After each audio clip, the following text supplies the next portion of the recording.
आप देख रहे हैं न्यूज 24। मैं हूं मानक गुप्ता और न्यूज 24 पर अब से शुरू हो रहा है न्यूज 24 टुडेज चाणक्य का स्टेट एनालिसिस। आपको पता ही है आज का दिन एग्जिट पोल्स का दिन है।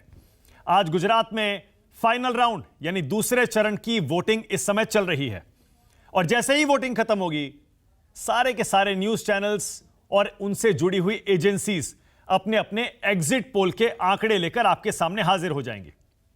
हम भी आ गए हैं news 24 today's Chanakya state analysis के साथ और आपको पता ही है न्यूज 24 टुडेज चाणक्य की यह जोड़ी पिछले 8-10 सालों में अपनी एक अलग जगह बना चुकी है।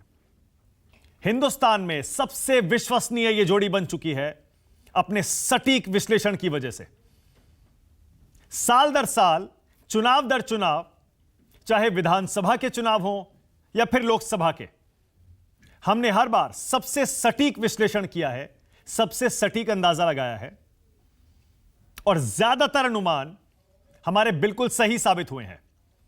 आज एक बार फिर न्यूज 24 पर हम आपको बताने जा रहे हैं हिमाचल प्रदेश और गुजरात में विधानसभा चुनाव का नतीजा 8 तारीख को क्या रहने वाला है। जी हां, काउंटिंग डे 8 तारीख को है, थर्सडे को, बृहस्पतिवार को।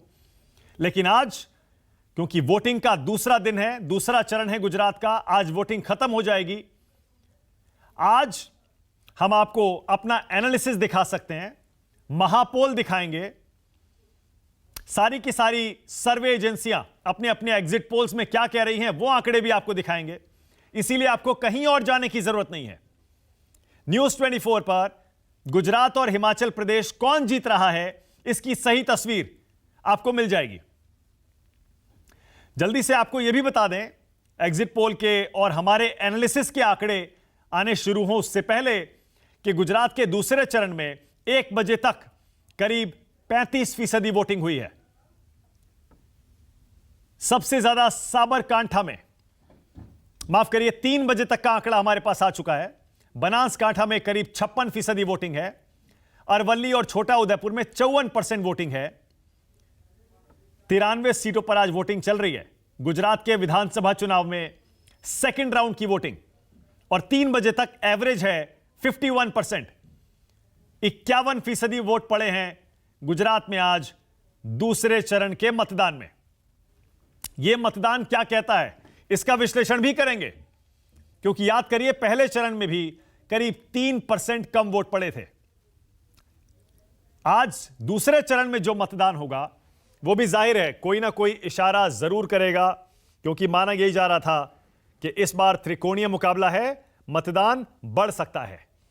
लेकिन मतदान गुजरात के विधानसभा चुनाव में न पहले चरण में न दूसरे चरण में बढ़ता हुआ दिख रहा है, बल्कि ऐसा लगता है थोड़ा कम रह सकता है पिछले चुनाव के मुकाबले। अब इससे क्या अंदाजा लगाएं,